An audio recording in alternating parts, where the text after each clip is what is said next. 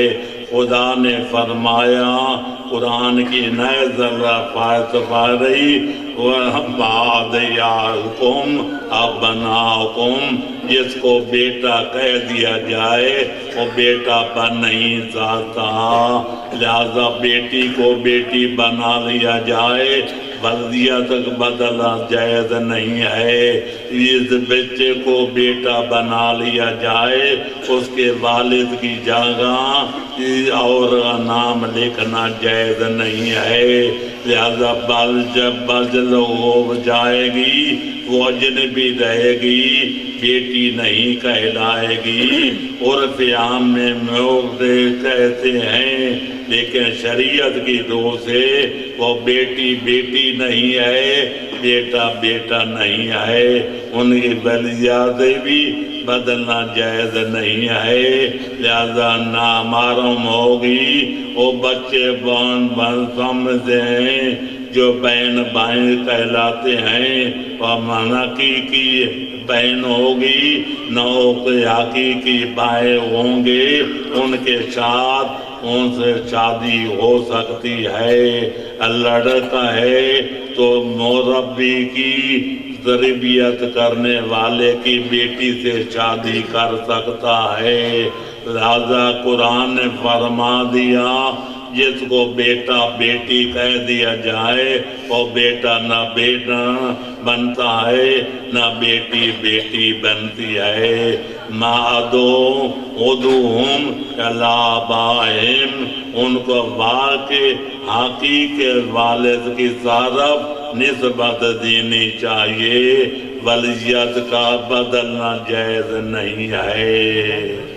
پر محمد والے محمد بلند تر صلوات۔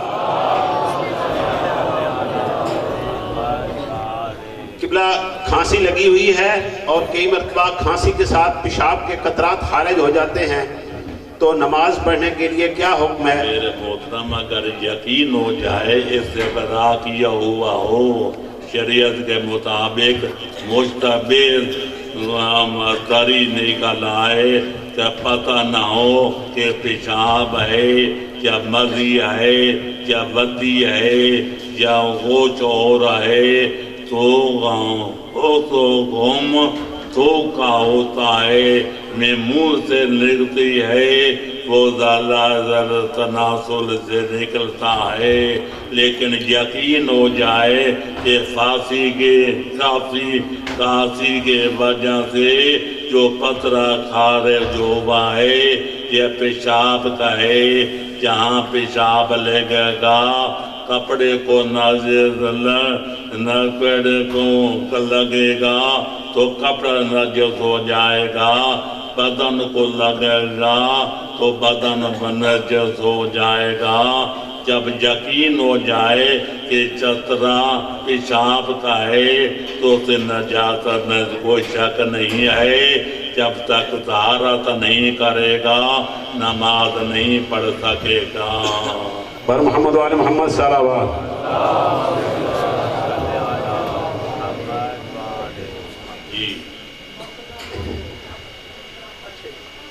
قبلہ والد کی وفات کے بعد اس کی قضا نمازیں کیا اس کی اولاد پر واجب ہوتی ہیں؟ بیٹے بیٹے تین طبقے ہیں، طبقہ اولا ہے، طبقہ ثانیہ ہے، طبقہ ثالثہ ہے۔ جو ان میں بڑا ہوتا ہے پہلے طبقے کی اولاد شامل ہوتی ہے، تو والدین بھی صاحب طبقے کے معنی درائیں۔ دوسرے طبقے میں دادا دادی نانا نانی شامل ہوتے ہیں۔ جو ہر طبقے میں اصول یہ ہے جو بڑا ہوگا اس پر نمازیں واجب ہوں گی، اور عذر رکھنا بھی واجب ہو جائے گا۔ لہذا پہلا طبقہ چونکہ اولاد کا ہے، لہذا بڑے لڑکے پر نمازیں بھی باپ ہی واجب ہیں، ماں کی نمازیں بھی پڑھنا واجب ہیں، روزے رکھنا بھی واجب ہیں۔ البتہ قرضہ دینا ہو، یہ بیت اللہ کرانا ہو تو اصل طریقے سے واجبات پیدا لا دیا جائیں گے، وراثت بعد میں تقسیم کی جائے گی۔ حج واجب ہے تو اصل سرمایہ سے خرچات منہا کر جائیں گے۔ قرضہ دینا تھا کہ مرنے والا مر گیا تو کا تقسیم ہونے سے پہلے قرضہ ادا کیا جائے گا۔ لہذا وراثت کے سلسلے میں جو بڑا بیٹا ہوتا ہے، جو بڑا وارث ہوتا ہے، ہر طبقے میں اس پر نمازیں بھی میت کی واجب ہوتی ہیں اور روزے بھی واجب ہوتے ہیں۔ اگر بلر نہ پڑے تو باقی بھائیوں کو فرض ہے وہ ادا کرے گے۔ والد ماجد کو، والدہ مائدہ کو عذاب جہنم سے آزاد کرائیں۔ پر محمد والے محمد صلوات۔ جی قبلہ کعبہ، والدہ کی وفات سے کیا دعاؤں کا راستہ بند ہو جاتا ہے یا ان سے دعائیں حاصل کی جا سکتی ہیں؟ میرے محترم، والدہ کا والدین کا سایہ دور جائے، ان کی دعاؤں کا سلسلہ ختم ہو جاتا ہے، اللہ کا فیض بھی ختم نہیں ہوتا، محمد والے محمد علیہ السلام کی سفارش بھی ختم نہیں ہوتی، ان شفاعت بھی ختم نہیں ہوتی۔ اللہ ذو العظیم ہے، محمد والے محمد کریم بن کریم ہیں، لہذا والدین کا سایہ اڑ جائے تو خدا کا سایہ برقرار رہتا ہے، محمد والے محمد کا سایہ برقرار رہتا ہے۔ جنت بھی ماں ہو، اس کے فرائض ادا کیے جائیں، والدہ خوش ہو تو وہ جنت میں رہ کے بھی دعائیں کرتی ہے اور اللہ کو فائدہ پہنچتا ہے۔ اللہ اکبر، یا رسول اللہ، یا کریم، اللہم صلی علی محمد۔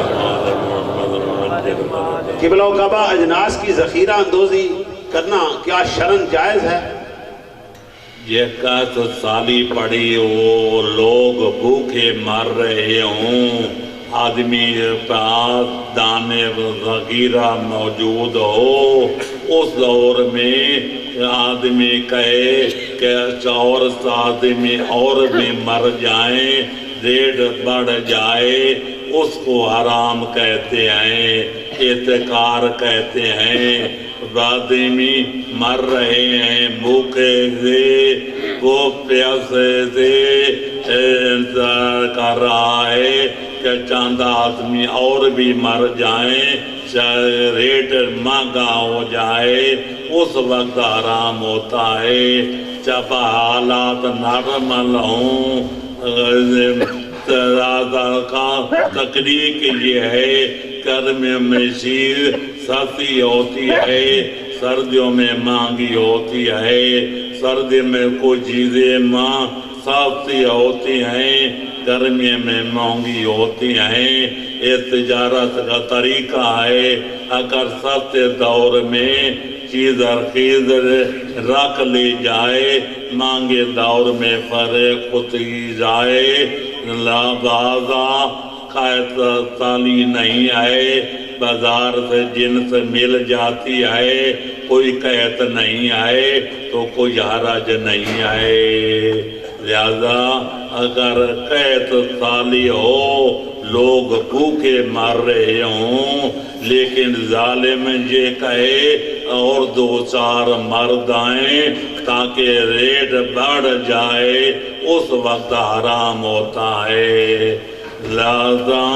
لہذا ہر بندے کا فرض ہوتا ہے کہ بنی آدم کو اولاد آدم کو موت سے منہ میں جانے سے بچانے کے لیے دولت کے منہ کھول دے، لوگوں کے سستے دام میں کندہ بھی دے، جو بھی دے، باقی ضروریات زندگی بھی دے۔ یہ انسانیت کا فرض اولین ہے۔ نعرہ تکبیر، آواز بلند، نعرہ تکبیر، نعرہ رسالت، نعرہ حیدری، بار محمد و آل محمد بلند تر صلوات۔ جی قبلہ و کعبہ دیگر مسلک کے لوگ اکثر یہ اعتراض کرتے ہیں کہ مولا علی علیہ السلام نے اپنے دور خلافت میں جاگیر فدق کیوں واپس نہ کی؟ مولا نماز تراویح بھی بند نہیں کرا سکتے تھے۔ مولا کی بیعت انہوں لوگوں نے کی تھی جو پہلے خلیفے کو باراک مانتے تھے، دوسرے کو باراک مانتے تھے۔ اسی طرح مولا قلعے کو چوتھے نمبر پر امام مانتے تھے۔ در مولا نے کرسی امام پر قدم رکھا، ادھر جنگ جمل شروع ہو گئی۔ جنگ جمل کا خاتمہ ہوا تو جنگ نیروان جنگ سفین شروع ہو گئی۔ سفین شروع تھی تو جنگ نیروان شروع ہو گئی۔ مولا کو ایک دن ایک گھنٹہ ایک لمحہ سکون نہیں ملا۔ مولا کی نہج البلاغہ گواہ ہے، مولا نے خلافت حاصل کرنے کے بعد جو پہلا خطبہ پڑھا تھا اس میں جا تھا فرمایا تھا لو ثبتت قدمایا لغیرت عرشا، مجھے ثابت قدمی حاصل ہو گئی، میری حکومت محکم ہو گئی تو کئی تبدیلیاں کروں گا۔ جو پہلے دور میں بدعات پھیلائے گئے ہیں ان کو مٹاؤں گا، پھر دوسرے دور کی بدعات کو ختم کروں گا، پھر تیسرے دور کی بدعات کو ختم کروں گا۔ مولا نے شرط لگائی تھی مجھے ثبات قدم حاصل ہو جائے گا، لہذا مولا ویر کو 4.5 سال نہ ثبات قدم حاصل ہوا نہ مولا اصلاحات کر سکے۔ ایک دن فرمایا تھا کہ نوافل پڑھا کرو، جماعت سنت نماز میں جماعت جائز نہیں آئے، لوگوں نے ہاتھ سر پر رکھ لے، یا عمرہ و عمرہ غزو جر سنتوگ، اے حضرت عمر آپ کی سنت تبدیل کر رہی ہے، تبدیل ہو جائی ہے، آپ کے سنت کو بدلا جا رہا ہے۔ مولا نے دیکھا کہ جنگ صفین معاویہ سے لڑی جا رہی ہے، اپنے میں غالب بن جائیں گے۔ مولا فرمایا دوسرے دن فرمایا جس طرح پہلے منہ قرضہ کرتے تھے اسی طرح کرتا رہو، لہذا مہم کو عام قربان کیا جاتا ہے۔ مولا علی اگر فتح کر دے تو پہلے نتیجہ یہ نکلا، پہلے غلط کیا ہے، دوسرے خلیفے نے غلط کیا ہے، تیسرے خلیفے نے غلط کیا ہے۔ جو مولا کو امیر المومنین کہتے تھے، وہ بھی مخالف بن کر معاویہ کے ساتھ شامل ہو جاتے۔ مولوی مولا علی بغیر ناصر امین کے یکا تو نار میدان میں رہ جاتے، لہذا ہم کو دیکھا جاتا ہے، مہم کو پورا مان کیا جاتا ہے۔ عورت نامحرم ہو اس کو ہاتھ لگانا حرام ہے، لیکن ڈوب رہی ہو پانی میں یا آگ میں جل رہی ہو تو اس ہاتھ لگانا صرف جائز نہیں بلکہ واجب ہو جاتا ہے۔ یہاں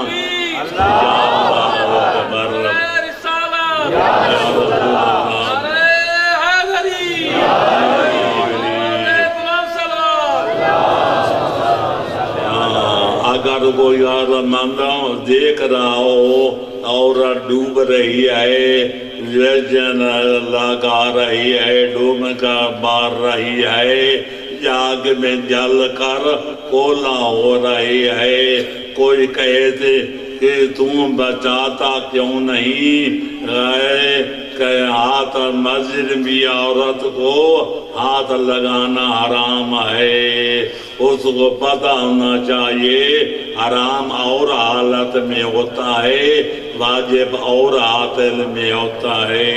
مہم کو ہم برا کر دیا جانا چاہیے۔ سور کا گوشت کھانا حرام ہے، لیکن آدمی جان بچانا زیادہ عام ہے، لہذا ایک آدمی بھوک سے پیر باورو اتنی بیوٹیاں کھا لے کہ جان بچ جائے۔ قرآن کہتا ہے کوئی حرج نہیں ہے۔ ایک پیاسا آدمی دم توڑ رہا ہے، پینے کا شربت نہیں شراب ہے، اتنے گھونٹ پی لے جان بچ جائے۔ 73 فرقوں کے مذہب میں ایسا کرنا جائز ہے۔ اور محمد والے محمد صلوات۔ نعرہ تکبیر، اللہ اکبر، نعرہ تکبیر، اللہ اکبر، نعرہ رسالت، یا رسول اللہ، نعرہ حیدری، یا علی، اللہم صلی علی محمد وعلی محمد وعجل فرجہم۔ قبلہ کعبہ آج کل لوگ کفن میں میت کے ساتھ نگینے مثلا یاقوت فیروزہ وغیرہ رکھ دیتے ہیں، کیا یہ عمل درست ہے؟ بالکل غلط ہے، نگین کو ضائع نہیں کرنا چاہیے۔ نگینے اونگلے میں پہننے کے لیے ہوتے ہیں، ان کے فوائد زندوں کو ملتے ہیں۔ اگر کی زور ہو 2 رکعت پڑھی جائے تو 70 رکعت ثواب ملتا ہے۔ اگر انگوٹھی فیروزی کی ہو رزق وسیع ہوتا ہے، اگر در نجف کے ہو تو دعائیں قبول ہوتی ہیں، اگر یاقوت احمر ہو تو تقویت دل و دماغ کے لیے مفید ہوتا ہے۔ فائدہ مرنے والے کو نہیں ہوتا، فائدہ زندوں کو ہوتا ہے، لہذا گونٹھی پہننا، دائیں ہاتھ میں پہنا سنت مصطفیٰ ہے، سنت ائمہ خدا ہے۔ اور محمد والے محمد صلوات۔ محمد وعلی محمد وعجل۔ قبلہ کعبہ ایک ڈاکٹر کا مریضہ نامحرم عورت کو ہاتھ لگانا کس حد تک جائز ہے؟ پہلے عرض کیا جان بچانا فرض ہے، زیادہ اہم ہے۔ ہاتھ لگانا معاوضہ حرام تھا، جب صحابہ کی نظر سے ہاتھ لگایا جائے، یعنی جن جمان جانے کے لیے آپریشن کرنا بھی نامحرم کا جائز ہے، ہاتھ لگانا بھی جائز ہے۔ ہاں اگر عورتیں ڈاکٹر ہوں ان کو مقدم سمجھنا چاہیے، لیکن عورت ڈاکٹر نہ ہو یا ڈاکٹر ہو ماہر نہ ہو، لہذا مرد ہو زیادہ ماہر ہو، زیادہ شفا جیبی کی امید واسطہ ہو تو مرد سے نامارت راج کرانا جان بچانا فرض ہے۔ پر محمد وآل محمد صلوات۔ قبلہ و کعبہ، کیا جنابت کی حالت میں ماں اپنے بچے کو دودھ پلا سکتی ہے؟ آداب کے خلاف حرام نہیں ہے، دودھ پاک ہوتا ہے، نجس نہیں ہوتا، لیکن وضو کر کے پلائے۔ علامہ مجلسی کے بارے میں مورخین لکھتے ہیں جب تک 2 سال تک ان والدہ ماجدہ نے جب دودھ پلایا، غسل کر کے پلایا، وضو کر کے پلایا، ان کی ماں کے اس فعل کا اثر تھا والا علامہ مرزی بن کے ابھرا، آل محمد کی دین کی محمد وآل محمد صلوات۔ دنیا ان کے علم پہ فیض حاصل کر رہی ہے، لہذا اگر ماں باپ طہارت کرتے دودھ پلائے، وضو کر کے دودھ پلائے، اس کو دودھ غاز مولود پر بچے پر اثر ظاہر ہوتا ہے، بچہ اچھے کردار کا مالک ہوتا ہے، مومن ہوتا ہے، متقی ہوتا ہے، پرہیزگار ہوتا ہے۔ لیکن اگر ایسا نہ کیا جائے تو جائز ہے، حرام نہیں ہے۔ پر محمد وآل محمد صلوات۔ اللہم صل۔ جی قبلہ و کعبہ، مصائب کے دوران سر سے کپڑا اتار دینا کس حکم میں آتا ہے؟ کیا واجب ہے؟ نہیں، مباح ہے۔ وہ کپڑے رومال سر پہ رکھے ہوئے یا سارا کپڑا اتار کے روئیں، ہماری رسم مان گئے کہ غم کی علامت سمجھ جاتا ہے کہ سر سے پگڑی اتار دی جائے، لیکن عراق ایران میں یہ رسم نہیں ہے۔ کہاں پگڑی باندھ کے مجلس سنتے ہیں، گریہ و بکا بھی کرتے ہیں، داد و فریاد بھی کرتے ہیں۔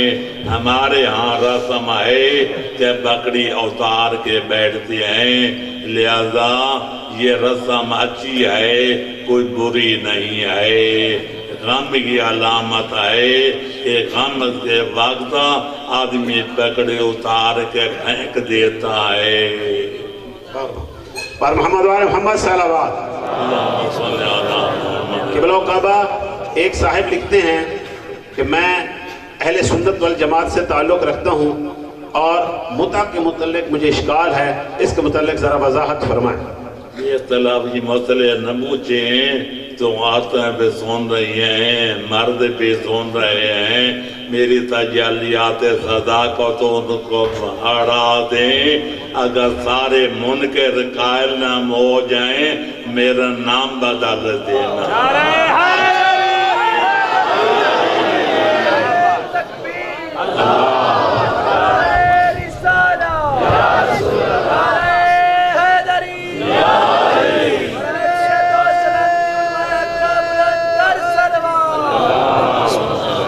بخاری شریف میں لکھا ہے، مسلم شریف نے کہا ہے، پیغمبر کی صحابہ نے موعظہ کیا ہے، صحابیات میں سے ہیں۔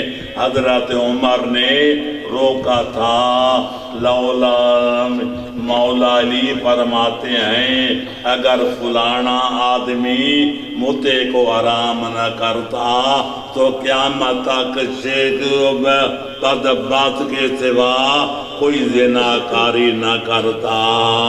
زیادہ کارو جو کرتے ہیں سارے عام و ضام اللہ عذاب اس کو ہوگا جس نے موتے کو حرام قرار دیا تھا۔ نعرہ تکبیر، نعرہ رسالت، نعرہ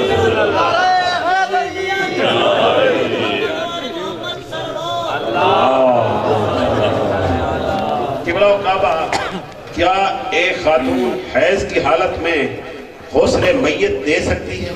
ہاں، پاک ہونا شرط نہیں ہے، غسل دے سکتی ہے، اس کے ہاتھ پاک ہوتے ہیں، پانی کے ساتھ غسل دینا ہوتا ہے، لیکن اگر غسل کر لے تو بہتر ہے، لیکن غسل دے سکتی ہے، پاک ہونا شرط نہیں ہے۔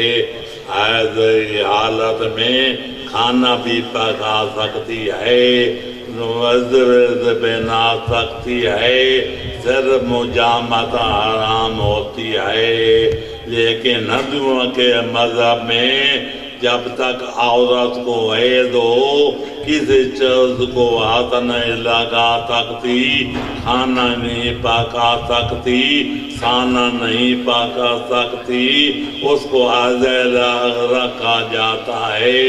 اسلام کے اندر یہ کوئی نہیں ہے، لہذا ہر کام کر سکتی ہے، قرآن کو پڑھ سکتی ہے، لیکن قرآن کے لفظوں کو ہاتھ نہیں لگا سکتی۔ قبلہ و کعبہ، نماز جنازہ میں جوتا پہن کر کھڑا ہونا کیا جائز ہے؟ میرے محترم، یہ نماز مجازن اس کو نماز جنازہ کہا جاتا ہے، یہ دعا ہے۔ اگر پیر اتار کے جوتا کھڑے ہوں تو بہتر ہے، وضو کر کے جنازہ پڑھیں تو بہتر ہے، ورنہ دعا ہے۔ ہر نماز کے لیے لازم ہے سورۃ فاتحہ پڑھی جائے، ہر نماز کے لیے رکن ہے کہ رکوع کیا جائے، ہر نماز کے لیے لازم ہے کہ وہ سجدے کیا جائیں، پھر تشہد پڑھ کے سلام پھیرا جائے۔ نماز جنازہ میں نہ سورۃ علامت پڑھی جاتی ہے، نہ رکوع کیا جاتا ہے، نہ سجدہ دیا جاتا ہے، نہ تشہد پڑھا جاتا ہے، نہ سلام پھیرا جاتا ہے۔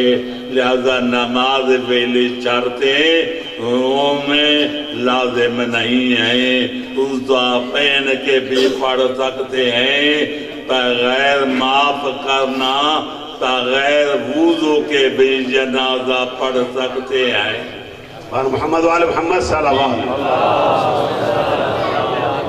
قبلہ، ایک شخص بیماری کی وجہ سے کرسی پر بیٹھ کر نماز پڑھ رہا ہے، اگر اس کے پاؤں میں جوتے ہیں تو کیا یہ شرعاً جائز ہے؟ جوتا اگر پاکڑ چمڑے کا ہے، چمڑے کا پاؤں ہونا شرط ہے۔ ہمارے بھائیوں کے ہاں ہے یہ مسئلہ ہے کہ حرام کا چمڑا رنگنے سے پاک ہو جاتا ہے۔ ہمارے ہاں جو حلال جانور بھی حرام ہو جائے، ذبح نہ کیا جائے، اس کا چمڑا رزق ہوتا ہے، رنگنے سے پاک نہیں ہوتا۔ یہ حرام جانور کا چمڑا ہے، یہ دڑ کا ہے، سور کا ہے، شیر کا ہے، چیتے کا ہے، وہ حرام گوشت ہیں، ان کا چمڑا بھی حرام ہے، اس پہنا حرام ہے۔ لیکن اگر خشک پاؤں بھی ہوں، خشک بھی ہو، پاؤں نجس نہیں ہوں گے، لیکن ان کے ساتھ نماز پڑھنی جائز نہیں ہے۔ پاک چمڑا ہو، اس کا جوتا پہن کر نماز پڑھی جا سکتی ہے۔ قبلہ، معاف رکھنا، جس مسلمانوں کے بازار سے خریدا جاتا ہے اور یہ یقین نہیں ہے، عام مسلمانوں کے بازار میں دو چیزوں کے بارے میں احتیاط کرنی چاہیے۔ وہ حرام کا چمڑا ان کا مذہب ہے کہ رنگنے سے پاک ہو جاتا ہے، حرام کا چمڑا بھی بیچتے ہیں، حرام حلال کا بھی بیچتے ہیں۔ دوسرا مسئلہ یہ ہے مالی مچھلی بھی کھاتے ہیں، چلے والی بھی کھاتے ہیں، مچھلی پکی ہو مسلمانوں کے بلدان میں بوچنا پڑتا ہے، چل کا دار ہے یا چل کا ہے، لہذا مسلمانوں کے بازار سے جو چیز خری جائے بچارتے حلال و حرام ہونے میں، پاک و نجس ہونے میں سنی شیعہ متفق ہو تو پھر پوچھنے کی ضرورت نہیں ہے، لیکن دو چیزوں کے بارے میں احتیاط کرنی چاہیے، چمڑے کے بارے میں، جوتے کے بارے میں پوچھ حلال کا چمڑا لگایا ہے یا حرام کا چوبڑا استعمال فرمایا ہے۔ دوسرا یہ بھی پوچھنا پڑے گا کہ ملی بچھلی پکائی ہے یا چلگے دار پکائی ہے، اس میں مذہب کا اختلاف ہے، وہ حلال جانتے ہیں حرام جانتے ہیں، لہذا احتیاط کا تقاضا یہ ہے کہ تحقیق کر لی جائے۔ محمد و آل محمد اللہم صلی علی محمد۔ قبلہ و کعبہ، کیا پاک پیغمبر صلی اللہ علیہ وسلم کو جب معراج ہوئی تو مولا علی علیہ السلام بھی وہاں پر موجود تھے؟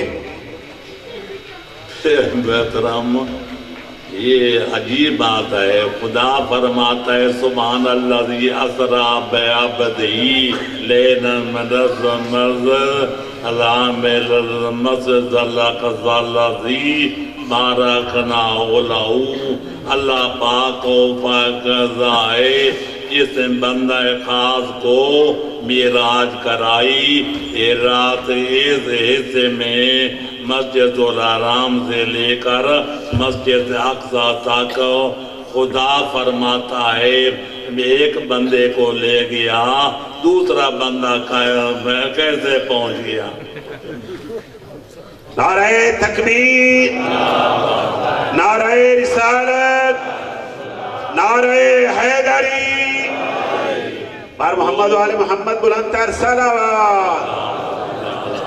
بیان کرنے والے کئی کیسے بیان کرتے ہیں، مولا علی پیغمبر اکرم گزر گئے تھے، وہ کعبہ کا غین کی طرف پڑھ رہے تھے کہ راستے میں ایک شیر آ گیا، پیغمبر نے بڑا چاہا کہ شیر ہٹ جائے، پیغمبر نے اولی زوڑی خواری اس شیر کے منہ میں بھیج ڈالی، شرح سڑ گیا، پیغمبر اب زمین پہ آئے تو بالا بھائی مسکرا رہے تھے، انگوٹھی دکھا رہے تھے، پیغمبر تعجب کر رہے تھے کہ انگوٹھی میری ہے، میں نے شب معراج ایک شیر کے منہ میں ڈالی تھی، مولا علی فرماتے ہیں وہ شیر میں تھا۔ کچھ کہتے ہیں کہ پس پردے سے آواز آ رہی تھی، مولا علی نے جب پیغمبر اکرم نے اندر جے کے دیکھا تو خدا کی جگہ مولا علی بیٹھے تھے، کلام بھی وہ کرتے تھے، سن بھی رہے تھے۔ یہ ساری باتیں بڑی ہوئی ہیں، فضیلت اس کا نام ہے، خدا کی زمین حجت خدا سے خالی نہیں ہوتی، پیغمبر اکرم حجت تھے یا مولا علی حجت تھے، مولا علی کی شادی ابھی ہوئی نہیں تھی، مکہ ہے واقعہ ہے، مولا علی کی شادی ہجرت کے بعد 2 ہجری میں ہوتی ہے، مدینے میں حجت خدا یا رسول تھے یا مولا علی تھے. ایک حجت زمان پہ چلا گیا، مولا علی پہ چلا جاتے، زمین بالا کو چاہتے، ساری کائنات برباد ہو جاتی. لہذا حجت خدا بن کے خالق اکبر کی طرف سے زمین پر حجت خدا علی ولی تھے. اللہ بن اللہ نے مذہب ہٹا دیے، پردے ہٹا دیے. جو پیغمبر اکرم نے معراج کے رات آسمانوں پہ دیکھا، وہ مولا علی زمین پہ بیٹھ سے دیکھ رہے تھے. نعرہ حیدری. یہ سلامنا فضیلت ہے. میں نے اپنے اصول و شریعہ میں ثابت کیا ہے کہ مولا علی کا نفس نفیر سامان پہ جانا ثابت نہیں ہے، لیکن زمین پہ بیٹھ کر خالق اکبر نے یہ معجزہ دکھایا. جو پردے ہٹا دیے، جو پیغمبر اکرم نے عالم بالا میں دیکھا تھا، زمین پہ فرش پر بیٹھ کے حجت خدا ہے برزادہ وہ دیکھ رہے تھے. نعرہ تکبیر، نعرہ رسالت، یا رسول اللہ، نعرہ حیدری. قبلہ و کعبہ نماز کے دوران اگر سامنے تصاویر ہوں یا سامنے آئینہ ہو تو نماز پڑھنے کا کیا حکم ہے؟ نماز پڑھنا مکروہ ہو جاتا ہے. سامنے آگ بال رہی ہو، جل رہی ہو، دروازہ کھلا ہو، تصویر لڑ رہی ہو یا شیشہ موجود ہو، آدمی اس میں دیکھتا ہے میری شکل کیا ہے، صورت کیا ہے. لہذا خضوع میں فرق پڑ جاتا ہے. دروازہ کھلا ہو، آدمی کی نگاہیں ادھر پار جل جاتی ہیں، ادھر کیا ہو رہا ہے. آگ روشن ہو تو پرستوں سے مشابہت لازم آتی ہے، جو آگ کی پوجا پاٹ کرتے ہیں. اگر سامنے تصویر لٹ رہی ہو تو بت پرستوں سے مشابہت لازم آتی ہے. لہذا نماز باطل نہیں، ثواب کم ہو جاتا ہے. مکروہ کا معنی یہ ہے اگر یہ سامنے تصویر نہ ہوتی، دروازہ کھلا نہ ہوتا، آگ روشن نہ ہوتی، اتنا ثواب ملتا جتنا نہیں ملنا. ثواب میں کمی ہو جاتی ہے، نماز باطل نہیں ہوتی. محمد و آل محمد صلوات. اللہم صلی علی محمد و آل محمد. سامنے والی تصویر ہٹانا مستحب ہے. دائیں طرف ہو، بائیں طرف ہو یا پیچھے سے رب لڑ رہی ہو، نماز پڑھنے میں کوئی کراہت نہیں ہے. سامنے نہیں ہونے چاہیے، توجہ نہ ہٹ جائے. نماز پڑھ رہا ہے یا سورت دیکھ رہا ہے، تصویر کو مطالعہ کر رہا ہے. جی قبلہ اگر بندہ فقہ حنفی سے تعلق رکھتا تھا، اب فقہ جعفریہ کو قبول کر چکا ہے، تو پچھلی نمازیں کیا ادا کرنا اس پر اپنے واجب؟ مذہب کے مطابق صحیح پڑھی ہیں، اللہ ان کو قبول فرما لے گا. لہذا نمازوں کا ادا کرنے کی ضرورت نہیں ہے. یہ حاجی محمد علی صاحب حویلی جائی وین سے تعلق رکھتے تھے، وہ کل فوت ہو گئے ہیں. تو میں تمام مومنین کی خدمت میں گزارش کروں گا کہ ان کے لیے سورہ فاتحہ تلاوت فرمائیں. بسم اللہ الرحمن الرحیم. مومن مخلص سے ہمارے ساتھ تعارف تھا جب علاقے میں مجلس ہوتی تھی، محروم ہے پیشاں حاضر ہوتے تھے۔ خداوند عالم ان کی مغفرت فرمائے، جنت الفردوس کی جاگیر عطا فرمائے، آل محمد کے جوار پرانوار میں مقام بلند و بالا عطا فرمائے۔